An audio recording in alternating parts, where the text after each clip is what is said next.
নমস্কাৰ, মই দেবেন ওৰাং সদৌ অসম আদিবাসী ছাত্ৰ সন্থাৰ ভাৰপ্ৰাপ্ত সম্পাদক। সদৌ অসম আদিবাসী ছাত্ৰ সন্থা শিৱসাগৰ জিলাৰ সভাপতি নৰেন তাঁতীয়ে তেখেতৰ পত্নী দীপ্তি তাঁতী নিৰুদ্দেশ হৈছে বুলি 15 তাৰিখে ডিমু থানাত অৱগত কৰিছিল। কিন্তু তেখেতৰ মৃতদেহ 21 তাৰিখে দিচাং নদীত উদ্ধাৰ হ'ল। নৰেন তাঁতীয়ে নিজে ডিমু থানাত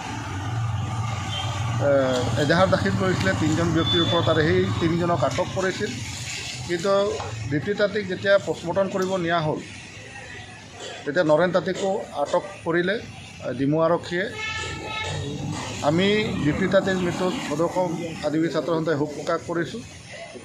আৰু লগতে নৰেন তাঁতীয়ে দীপ্তি তাঁতীক হত্যা কৰাৰ বুলি নিজেই নিজ স্বীকাৰ কৰিছে। এই ঘটনাক আমি তীব্ৰ গৰিহণা দিয়াৰ লগতে নৰেন তাঁতীক দৃষ্টান্তমূলক শাস্তি প্ৰদান কৰিবলৈ দাবী জনাইছোঁ। আৰু সদৌ অসম আদিবাসী ছাত্ৰ সন্থা শিৱসাগৰ জিলা সমিতিৰ পৰা নৰেন তাঁতীক তাৎক্ষণিকভাৱে বহিষ্কাৰ কৰাৰ লগতে প্ৰাথমিক পদৰ পৰা আমি বহিষ্কাৰ কৰিছোঁ। নমস্কাৰ, মই দেবেন ওৰাং সদৌ অসম আদিবাসী ছাত্ৰ সন্থাৰ ভাৰপ্ৰাপ্ত সম্পাদক। সদৌ অসম আদিবাসী ছাত্ৰ সন্থা শিৱসাগৰ জিলাৰ সভাপতি নৰেন তাঁতীয়ে তেখেতৰ পত্নী দীপ্তি তাঁতী নিৰুদ্দেশ হৈছে বুলি 15 তাৰিখে ডিমু থানাত অৱগত কৰিছিল। কিন্তু তেখেতৰ মৃতদেহ 21 তাৰিখে দিচাং নদীত উদ্ধাৰ হ'ল।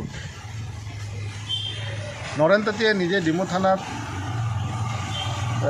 এজাহাৰ দাখিল কৰিছিলে 3জন ব্যক্তিৰ ওপৰত, আৰু সেই 3জনক আটক কৰিছিল।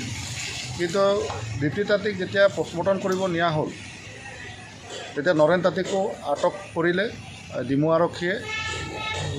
আমি দীপ্তি তাঁতীৰ মৃত্যুত সদৌ অসম আদিবাসী ছাত্ৰ সন্থাই শোক প্ৰকাশ কৰিছোঁ। আৰু লগতে নৰেন তাঁতীয়ে দীপ্তি তাঁতীক হত্যা কৰাৰ বুলি নিজেই নিজ স্বীকাৰ কৰিছে। এই ঘটনাক আমি তীব্ৰ গৰিহণা দিয়াৰ লগতে নৰেন তাঁতীক দৃষ্টান্তমূলক শাস্তি প্ৰদান কৰিবলৈ দাবী জনাইছোঁ। আৰু সদৌ অসম আদিবাসী ছাত্ৰ সন্থা শিৱসাগৰ জিলা সমিতিৰ পৰা নৰেন তাঁতীক তাৎক্ষণিকভাৱে বহিষ্কাৰ কৰাৰ লগতে প্ৰাথমিক পদৰ পৰা আমি বহিষ্কাৰ কৰিছোঁ। নমস্কাৰ, মই দেবেন ওৰাং সদৌ অসম আদিবাসী ছাত্ৰ সন্থাৰ ভাৰপ্ৰাপ্ত সম্পাদক।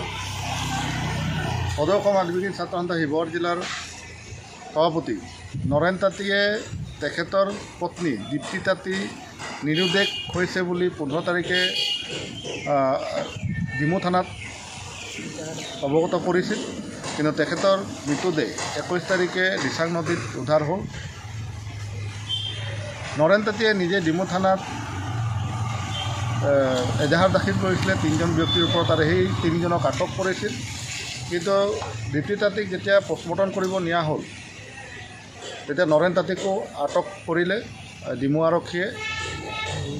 আমি দীপ্তি তাঁতীৰ মৃত্যুত সদৌ অসম আদিবাসী ছাত্ৰ সন্থাই শোক প্ৰকাশ কৰিছোঁ। আৰু লগতে নৰেন তাঁতীয়ে দীপ্তি তাঁতীক হত্যা কৰাৰ বুলি নিজেই নিজ স্বীকাৰ কৰিছে। এই ঘটনাক আমি তীব্ৰ গৰিহণা দিয়াৰ লগতে নৰেন তাঁতীক দৃষ্টান্তমূলক শাস্তি প্ৰদান কৰিবলৈ দাবী জনাইছোঁ। আৰু সদৌ অসম আদিবাসী ছাত্ৰ সন্থা শিৱসাগৰ জিলা সমিতিৰ পৰা নৰেন তাঁতীক তাৎক্ষণিকভাৱে বহিষ্কাৰ কৰাৰ লগতে প্ৰাথমিক পদৰ পৰা আমি বহিষ্কাৰ কৰিছোঁ।